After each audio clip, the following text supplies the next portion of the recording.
A paz do Senhor, meus irmãos. Eu sou o presbítero professor Tiago e estamos dando início a mais uma aula do projeto Classe Abraão Digital. Na aula de hoje, estudaremos a lição de número 10, cujo título é A Sutileza contra a Prática da Mordomia Cristã. Nosso texto áureo diz assim: E Abraão deu-lhe o dízimo de tudo. Gênesis 14, 20. A verdade prática diz que contribuir financeiramente para a obra de Deus é mais que um dever, é um privilégio, é a expressão de gratidão ao Pai por todas as suas bênçãos dispensadas. Meus queridos, nesta lição, então, estudaremos a doutrina muito rica e por vezes esquecida da mordomia cristã. A nossa lição, ela coloca lá como pontos objetivos: 1. Expor os equívocos do evangelho da barganha. 2. Mostrar que a doutrina bíblica do dízimo está sob ataque. E 3. Afirmar a doutrina bíblica da mordomia cristã. Nós vamos então estudar a doutrina da mordomia cristã, uma doutrina por vezes esquecida, por vezes mesmo desprezada e que faz muita falta no meio evangélico nos dias de hoje. Como vai funcionar esta aula, meus irmãos?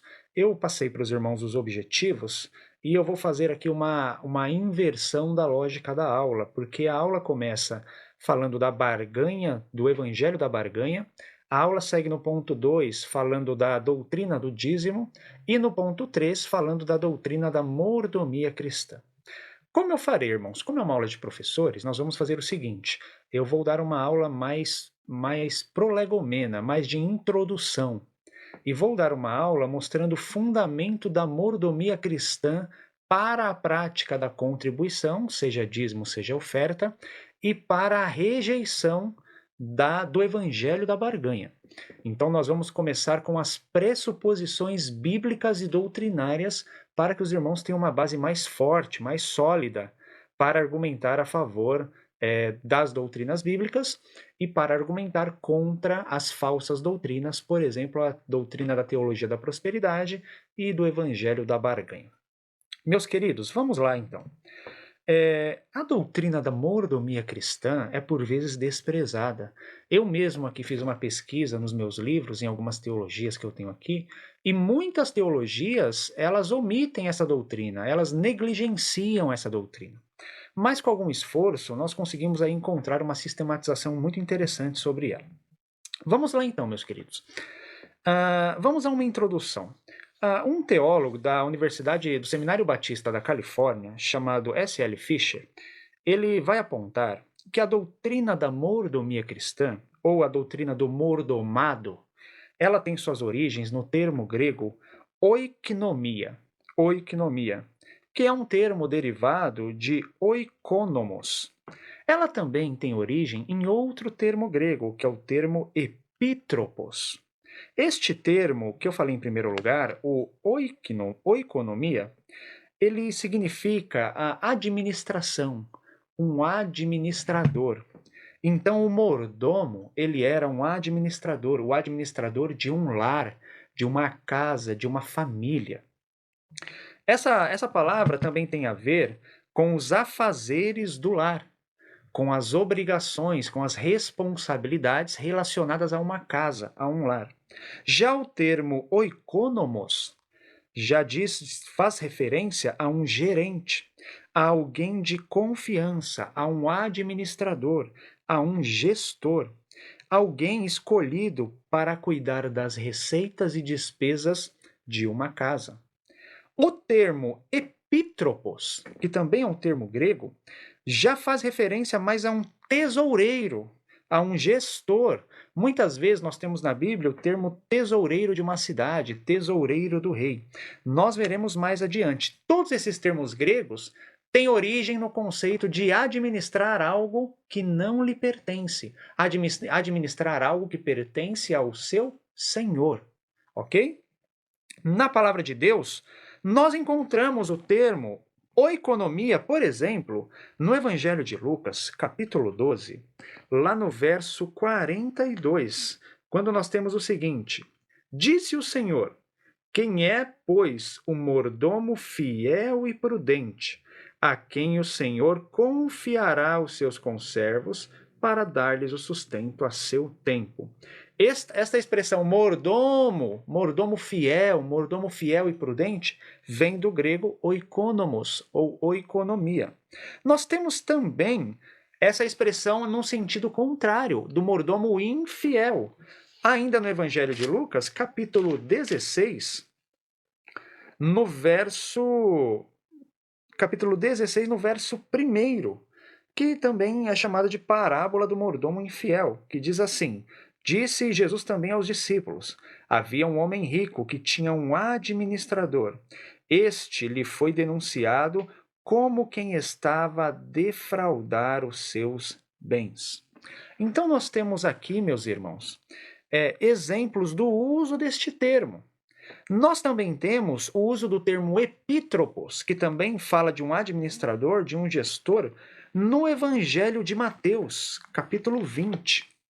Lá no Evangelho de Mateus, capítulo 20, no verso de número 8, nós temos o seguinte: Ao cair da tarde, disse o senhor da vinha ao seu administrador: chama os trabalhadores e paga-lhes o salário.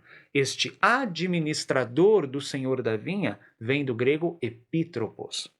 E nós temos também o termo oikonomos, relacionado a um tesoureiro da cidade, a um tesoureiro do rei, citado pelo apóstolo Paulo.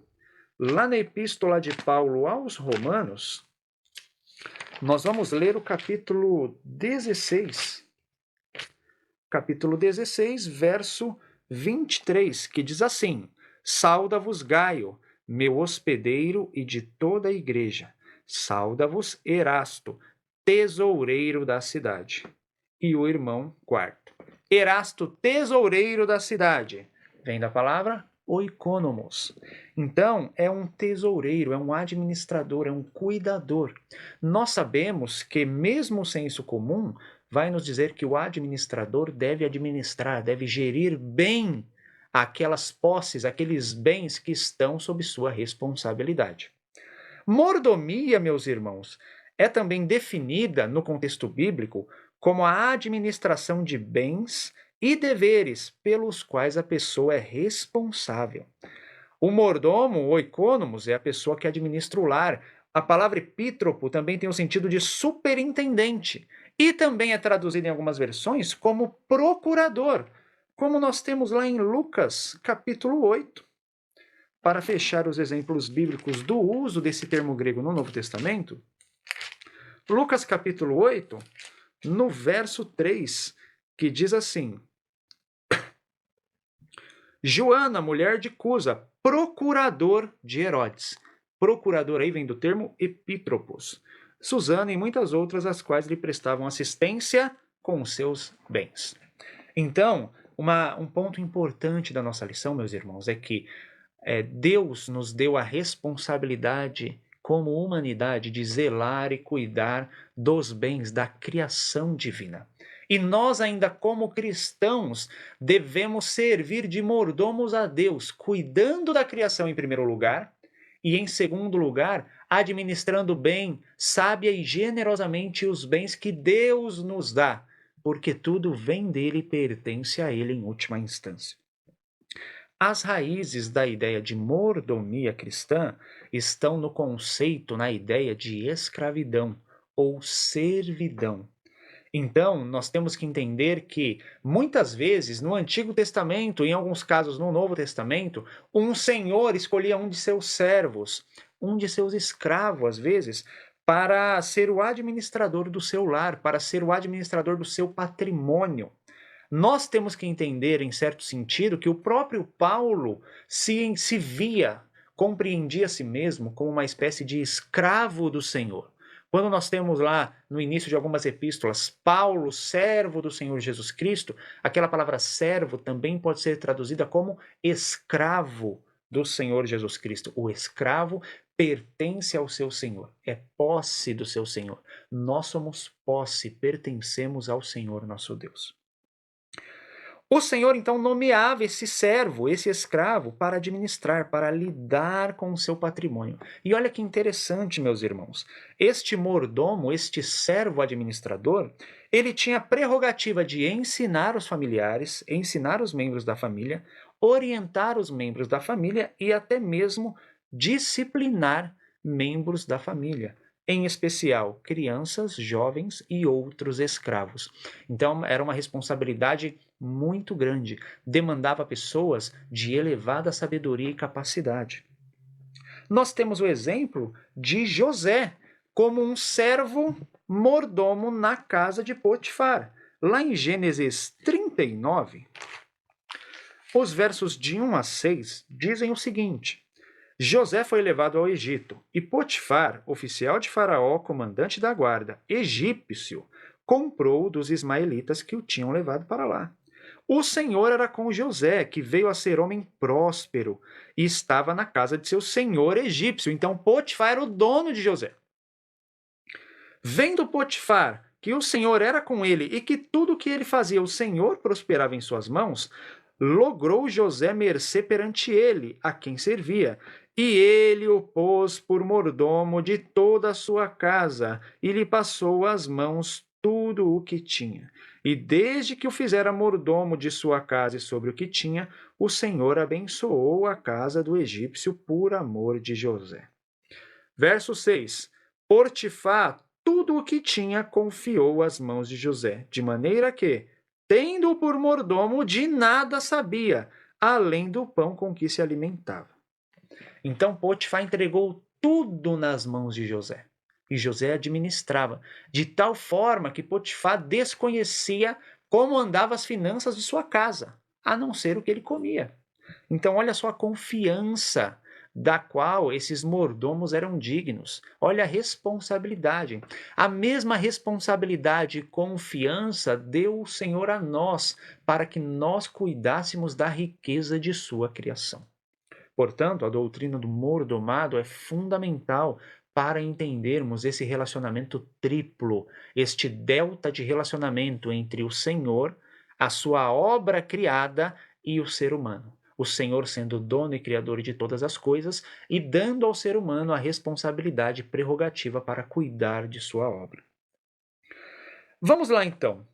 O centro desta doutrina, o coração desta doutrina, parte do princípio de que o homem é o mordomo de Deus em seu relacionamento com o mundo. O homem foi designado por Deus, recebeu autoridade de Deus para se relacionar com o mundo. E este relacionamento do homem com a criação, este relacionamento deve ser pautado pelo seu relacionamento com Deus, deve refletir o seu bom relacionamento com Deus. Se o mundo é obra e criação de Deus, o homem deve gerir esta criação, deve gerir esses bens, essas riquezas com sabedoria, com prudência, com generosidade.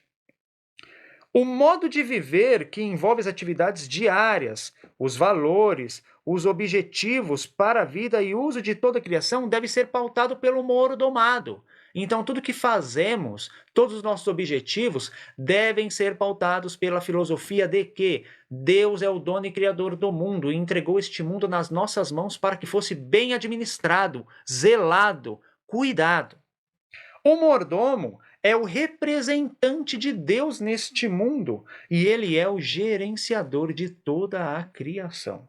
Então, como diz o teólogo C.S. Ray, nós somos, irmãos, portadores de grande responsabilidade. Por quê? Porque Deus confiou a nós o gerenciar, o gerir toda a sua criação. E como nós devemos gerir essa criação, meus irmãos? Primeiro, devemos ter consciência de que Deus nos capacitou para isso. No ato da criação, nós recebemos de Deus o imago Dei, ou seja, o ser humano tem a imagem de Deus, a semelhança com Deus. Esta imagem e semelhança que nós temos com Deus nos conferiu, primeiro, inteligência. Nos conferiu, em segundo lugar, capacidade de agir, de não permanecermos inertes, capacidade de tomar decisões. E essa inteligência, essa capacidade de agir e de tomar decisões, ela pressupõe uma responsabilidade sobre o mundo. Nós vemos, irmãos, no livro de Gênesis ainda, capítulo 1, lá no verso 28, nós temos ali um pouco desta doutrina biblicamente embasada, quando Deus diz assim: E Deus os abençoou e lhes disse: Sede fecundos, multiplicai-vos, enchei a terra e sujeitai-a, dominai sobre os peixes do mar, sobre as aves do céu e sobre todo animal que rasteja pela terra.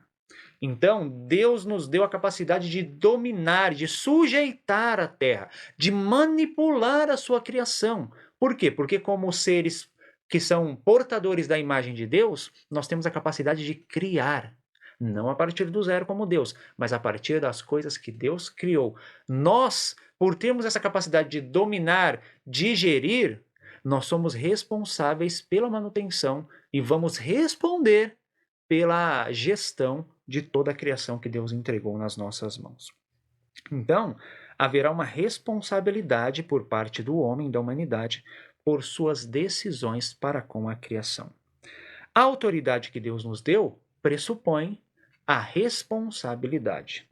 A autoridade do homem ainda, irmãos, falando sobre isso, nós temos que entender que ela deve ser vista em dois aspectos. Primeiro, em primeiro lugar, é uma autoridade legítima, é uma autoridade dada por Deus, é uma autoridade verdadeira.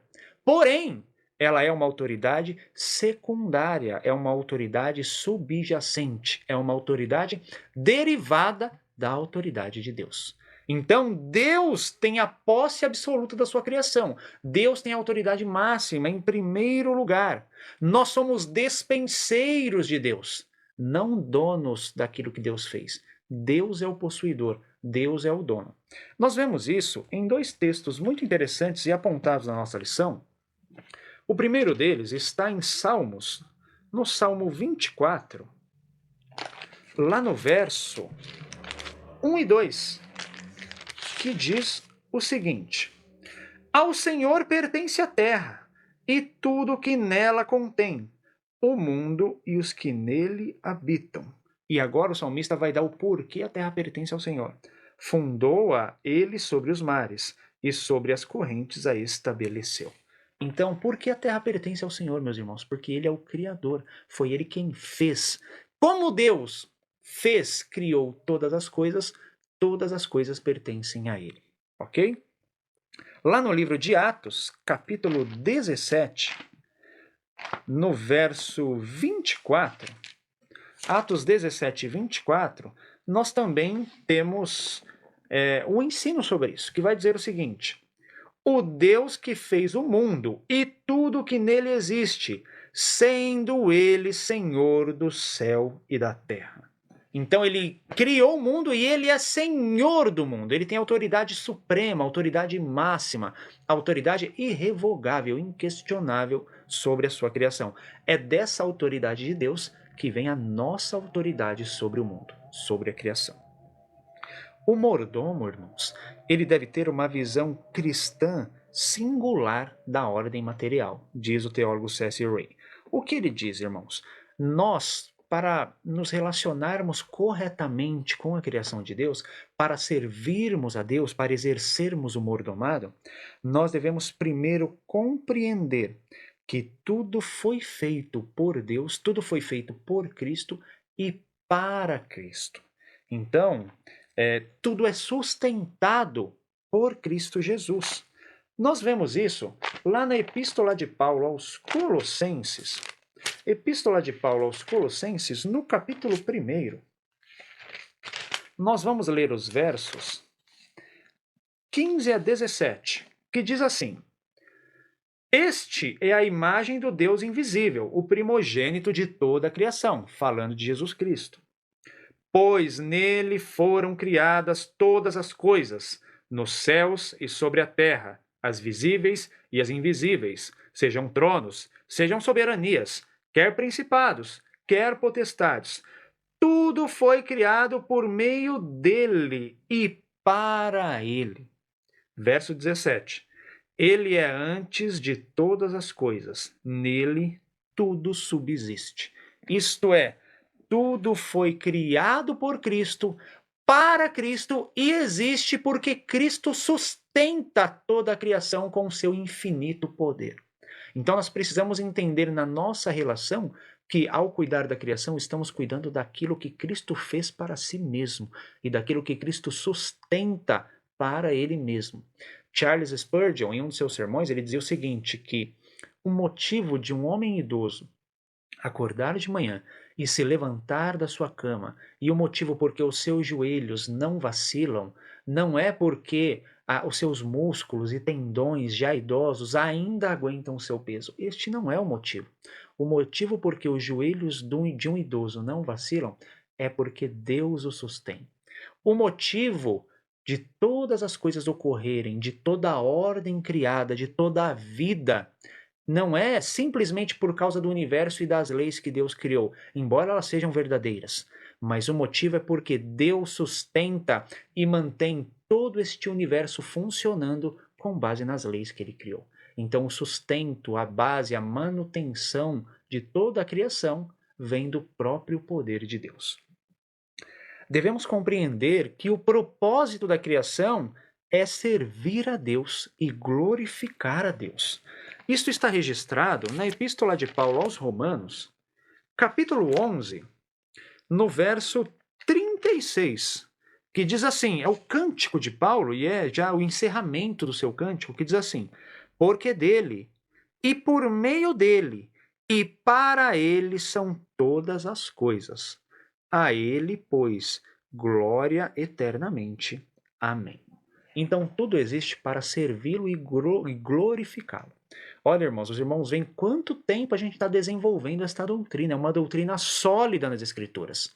É uma doutrina fundamentada, é uma doutrina importante. Dessa forma, nós devemos santificar a forma como lidamos com o mundo. No mundo, irmãos, tudo foi criado por Deus. Tudo tem o toque da generosidade, da criatividade divinas, ok? Devemos administrar com temor e tremor o mundo material, fazendo com que ele, mundo material no sentido da criação e mundo material no sentido dos bens que Deus nos dá, sirva a Deus, ok? O mundo material, nesses dois sentidos, deve ser administrado de tal forma que ele sirva a Deus, que ele honre ao Senhor. O mundo material, cabe dizer, não é maligno em si mesmo. O nosso comentarista vai dizer muito sabiamente que um sinal da doutrina errada da matéria é, em primeiro lugar, divinizar a matéria ou glorificar a matéria, um tipo de idolatria. Em segundo lugar, uma avareza extrema, que é tomar posse da matéria como se fosse sua e não de Deus.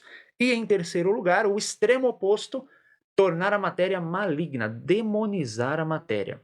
Lembrando que a demonização da matéria, do concreto, é uma teoria platônica e não cristã. Os cristãos e judeus não veem a matéria como mal em si mesma. Tanto é que cabe ao mundo também ser redimido por Cristo, e eventualmente ele será no final de todas as coisas. O Novo Testamento, ele legisla sobre o uso dos bens materiais, sobre o uso das coisas boas.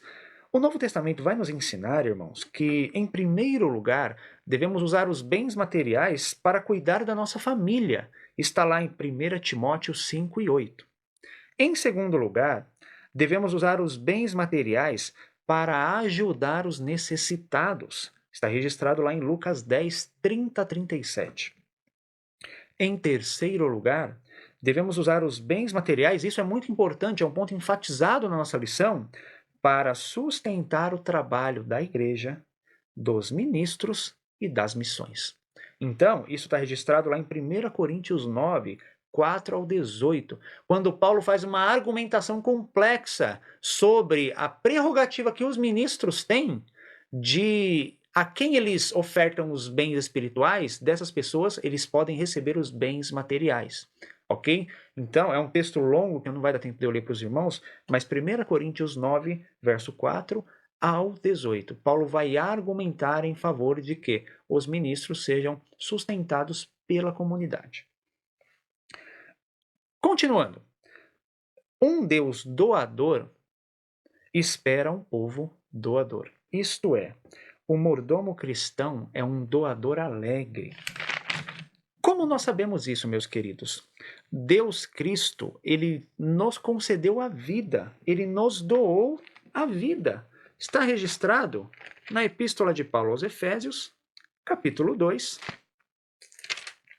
no verso 1, que diz assim: Ele vos deu vida, estando vós mortos nos vossos delitos e pecados.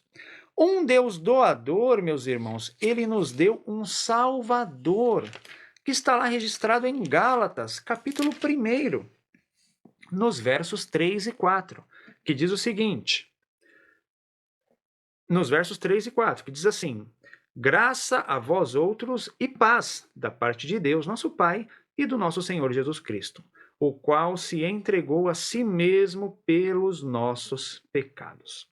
Cristo, então, nos se entregou por nós, entregou a si mesmo pelos nossos pecados, para nos desarraigar deste mundo perverso, segundo a vontade de Deus, nosso Pai.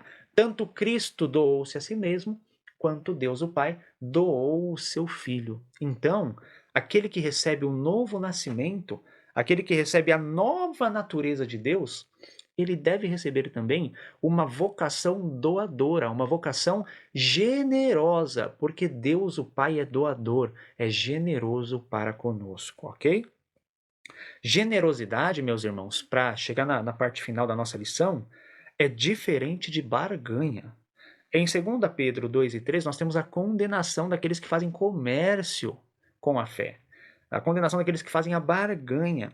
O crente, e aí nós chegamos na questão da doação, dos dízimos e ofertas, é muito importante que nós, professores, entremos na sala de aula, iniciemos nossa aula com essa consciência e passemos para os nossos alunos, que é o seguinte: o crente não contribui para ser abençoado.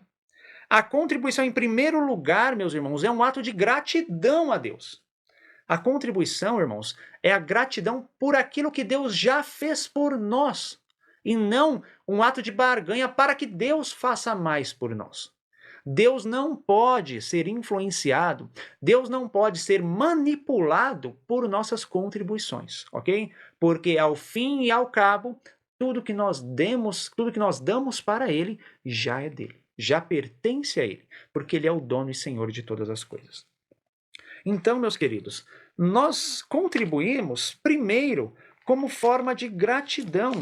Por quê? Porque Deus, ele nos fez assentar em lugares celestiais, como está registrado lá em Efésios, capítulo 2, versos 5 e 6, que diz assim: Estando nós mortos em nossos delitos, nos deu vida juntamente com Cristo, pela graça sois salvos.